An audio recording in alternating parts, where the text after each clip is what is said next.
La Russie a une nouvelle fois baissé ses livraisons de gaz en Europe. Berlin accuse Moscou d'utiliser l'énergie comme arme politique. L'impasse politique se poursuit en Irak. Des partisans du leader chiite Moqtada Sadr ont brièvement investi le Parlement ce mercredi. Emmanuel Macron en visite au Bénin ce mercredi, avant-dernière étape de sa tournée africaine. Le président français qui, comme il l'avait déjà fait au Cameroun, a une nouvelle fois critiqué Moscou. L'Allemagne accuse la Russie d'utiliser le gaz comme arme économique et politique. Cette déclaration intervient alors que l'entreprise russe Gazprom a baissé mercredi à près de 20% les capacités du gazoduc Nord Stream 1. Le géant russe invoque une opération de maintenance sur une turbine. Mais selon Berlin, il s'agit d'un jeu de pouvoir et d'une réduction qui n'a pas de cause technique. La turbine est bien là, elle a été entretenue. Nos partenaires canadiens ont accepté de la livrer. Nous leur en sommes très reconnaissants.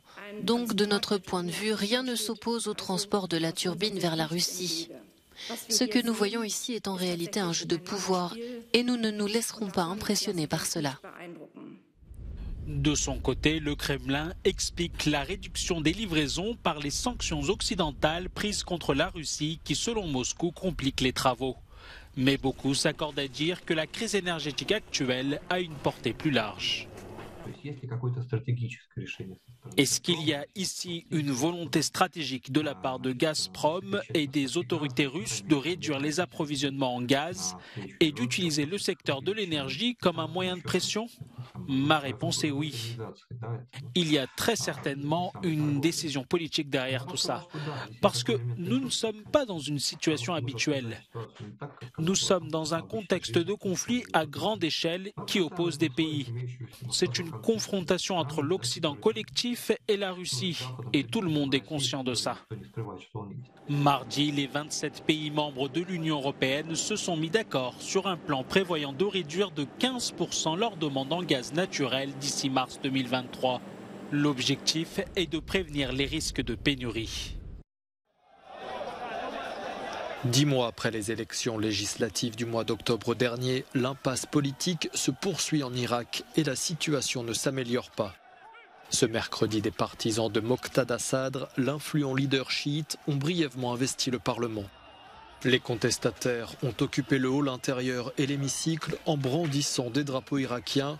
On rejette tout le processus politique, a notamment fustigé un manifestant présent dans l'enceinte.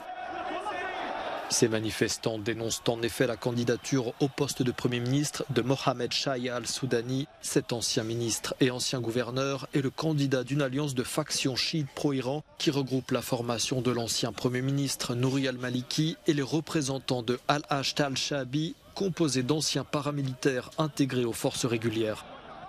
En Irak, les tractations pour former un nouveau gouvernement continuent donc de piétiner sur fond de marchandage en coulisses et de querelles virulentes entre les barons de la politique. La paralysie politique est totale puisqu'en plus de l'attente de la nomination d'un Premier ministre, l'Irak attend également celle d'un président de la République. Après le Cameroun, Emmanuel Macron était ce mercredi au Bénin, nouvelle étape de sa première tournée africaine depuis sa réélection. À Cotonou, le président français a rencontré son homologue béninois, Patrice Talon. Au menu des discussions, notamment le soutien français à la sécurité au Bénin, pays victime d'attaques récurrentes perpétrées par des groupes armés. Ce que nous voulons faire, c'est bâtir ensemble, de manière très concrète, la rénovation de la présence française et de ce partenariat en appui, en soutien, formation, équipement, accompagnement. L'année dernière, pour marquer un renouveau des relations franco-africaines, la France avait restitué au Bénin 26 œuvres du trésor d'Abomey. Des œuvres qu'Emmanuel Macron a pu apprécier lors d'une exposition au palais présidentiel de Cotonou. Des œuvres pillées par les troupes coloniales françaises en 1892. La colonisation, le chef de l'État français l'a bien évoqué, mais sous l'angle de la guerre en Ukraine.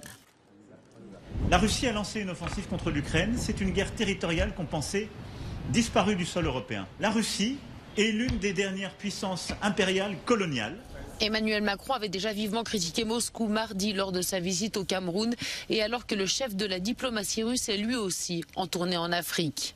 Sergueï Lavrov, qui avait alors estimé de son côté en Ouganda que la Russie n'était pas responsable des crises de l'énergie et des denrées alimentaires, dénonçant une campagne très bruyante autour de tout cela. Plusieurs milliers de Russes passent leurs vacances d'été dans la péninsule ukrainienne de Crimée.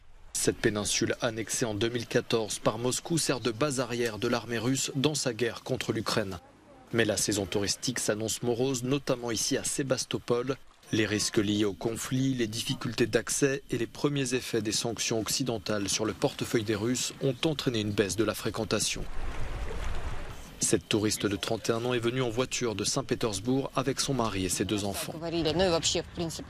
Les nouvelles et les rumeurs ont dit qu'il y avait des tentatives de faire sauter le pont de Crimée, mais qu'elles ont été empêchées. Cela, bien sûr, inquiète les gens et beaucoup refusent de venir ici.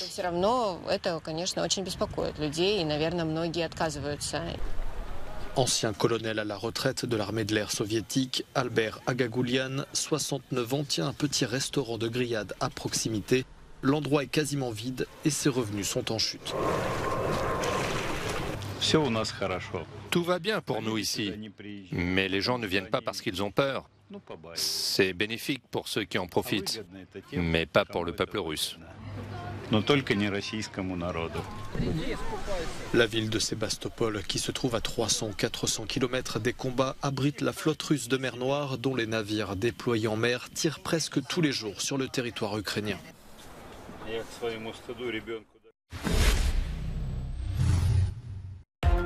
D'un côté, le visage de Sélénée, déesse de la lune, et un crabe représentant le mois de juillet. De l'autre, Septime Sévère, empereur romain du 1er siècle après Jésus-Christ. Voilà une pièce de monnaie extrêmement rare et en bon état, vieille de près de 2000 ans. La pièce a été frappée à Alexandrie, dans l'Égypte actuelle. Elle a été retrouvée par des archéologues dans les eaux d'Haïfa, dans le nord d'Israël, une découverte inédite dans cette zone. La foule des grands jours au Danemark pour accueillir l'enfant du pays, le vainqueur du Tour de France, Jonas Vingegaard, célébré en héros au pays du vélo. Le maillot jaune a eu droit aux honneurs du balcon de l'hôtel de ville de Copenhague. 3 jours après son sacre sur les Champs-Élysées, le Danois de 25 ans dit ne toujours pas réaliser son impressionnante performance.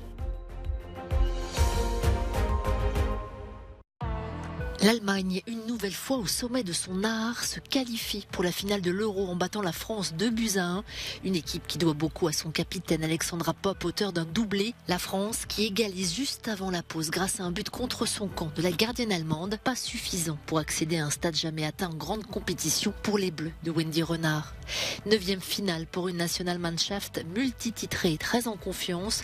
Des Allemandes impressionnantes depuis le début du championnat d'Europe avec 5 victoires, 13 buts marqués et un seul encaissé. L'Allemagne ira défier l'Angleterre en finale ce dimanche à Wembley.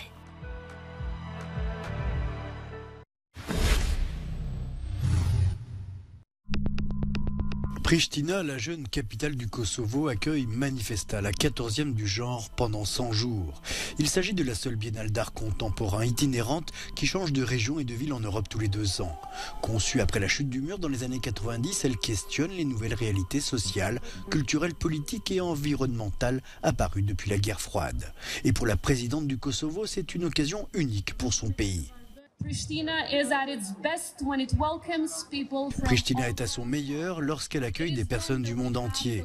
Nous avons maintenant une occasion en or de mettre en valeur l'esprit jeune de notre capitale ainsi que son ouverture aux différentes cultures et nations du monde entier.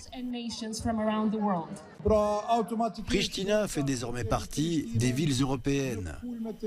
Nous avons automatiquement Pristina au sommet des organisations artistiques et culturelles en tant que ville hôte de la biennale Manifesta.